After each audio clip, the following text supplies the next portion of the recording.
One last cry. Scene 1. Asia. Sitting on the sofa in my living room buck naked, I marveled at the display I had waiting.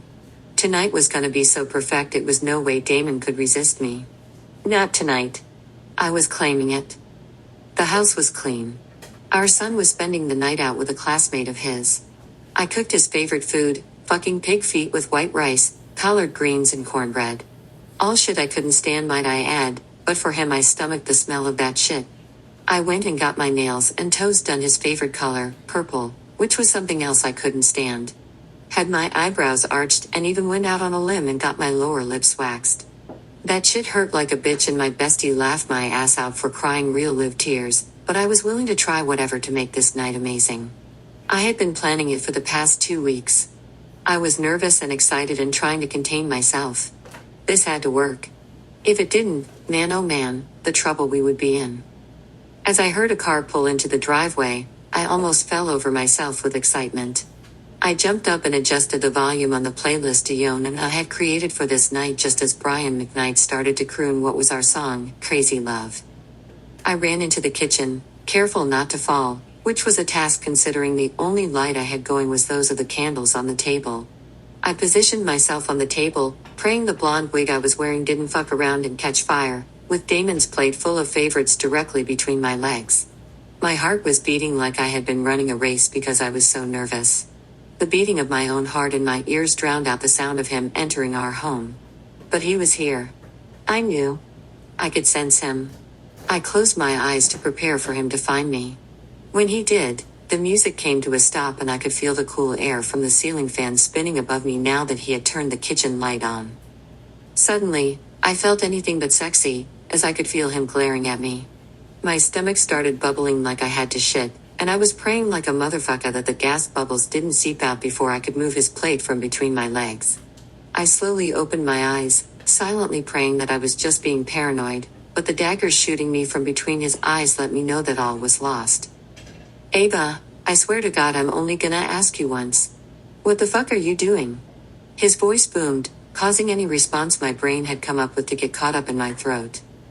I was just trying, I stuttered. You was just trying to what? He barked, causing the tears that were welling up in my eyes to fall. Now you gonna sit there and fucking cry about it? This is the shit you think I come home for, Asia? I worked too fucking hard for this. I jumped down off the table and ran after Damon as he made his way back down the hall and up the stairs. Damon, wait. Please. What? He yelled in my face as he turned around on the stairs. I'm fucking tired. I come home after being out working and shit for 2 weeks straight. I know, baby, and I just wanted to make tonight special for you. How? By walking around here looking like a fucking circus clown in all these wigs and shit. I was trying to look different for you. Well, you look fucking stupid, Asia. I was just trying to help us. I spoke barely above a whisper as my tears continued to fall. Help us by what? Dressing up like fucking Halloween? No. By making myself desirable. Damon, it's been 6 months since you touched me and... He waved his ashy-ass hand in my face and walked off, pissing me completely the fuck off. I stayed right on his heels though, cause I had decided tonight was the night this nigga was gonna fuck me or fight me. Wasn't no two ways about it. Here you go with this shit again.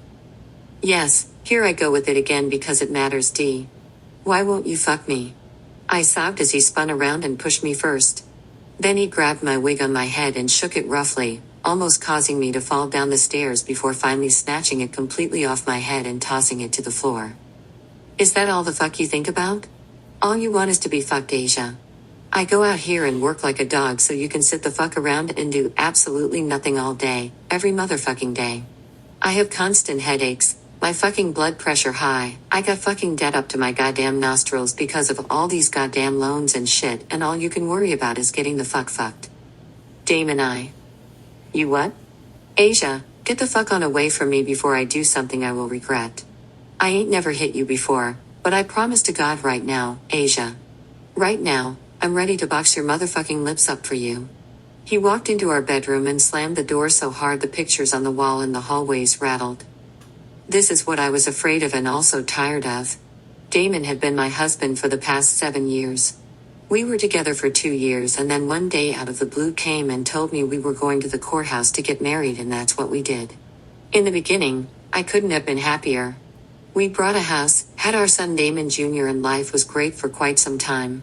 After we moved out here to Bowie about 4 years ago, that's when things changed. Okay, not immediately, but it wasn't too long after. I can't put my finger on the exact moment shit changed, but before I knew it, we were going months on end without fucking and that was killing me. No, sex wasn't everything in a marriage, but any motherfucker that tells you it ain't at least 75% is a motherfucking lie. And here we were at 0. It was like it didn't matter what day it was, what time of day it was, how I approached the subject or nothing. Damon would not fuck me. And at 6 months into his what he won't do for the pussy challenge I was at my wit's end. I tried the doorknob, and he had locked me out of our bedroom.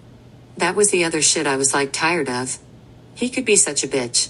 Not only did I have to deal with him turning down sex because his blood pressure was high like nigga what. Maybe if your country has stopped eating that bullshit, you keep having me cook like goddamn hog huffs, maybe, just maybe, your shit wouldn't be through the roof. Like nigga, we free, I tell ya.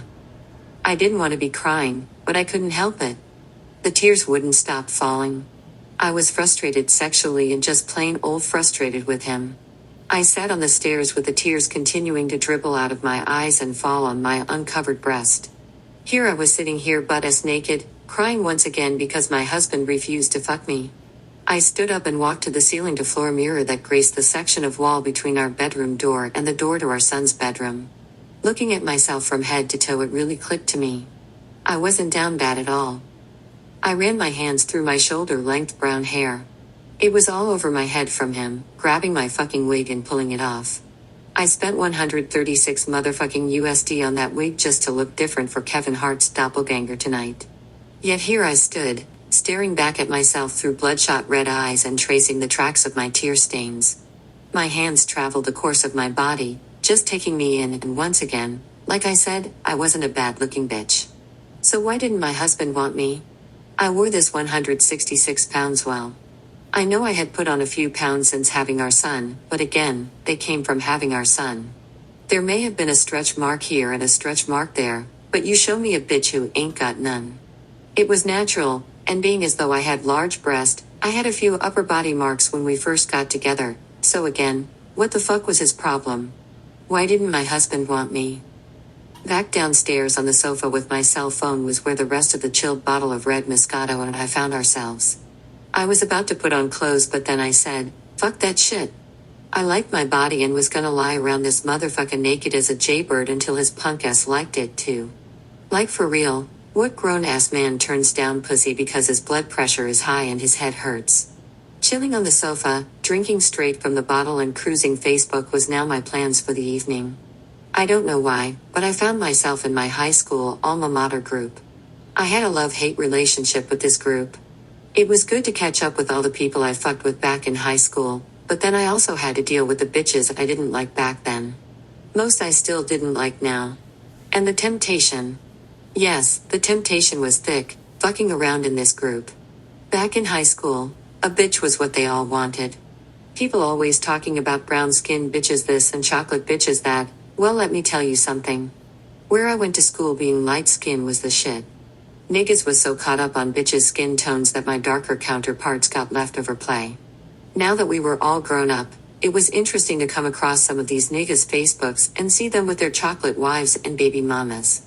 I just look and laugh because niggas wasn't shit for real.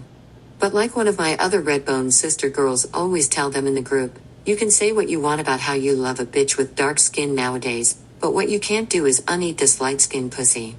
That shit would get them niggas big mad every time, but it was big facts. As I was scrolling through the older posts from the day to see what foolishness I missed, because there was always foolishness to catch up on, the temptation I had so desperately been trying to avoid jumped in my messenger box, causing it to ding to get my attention. Every other day I said I was gonna block Muhammad. I really needed to, because talking to him was dangerous. My whole junior year of high school, Muhammad was the reason my toes curled. While he wasn't my first, he was the one who taught me everything I knew about sex.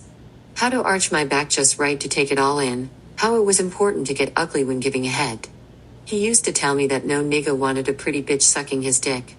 He told me I needed to be going so hard that a bitch looked like motherfucking Igor in the face.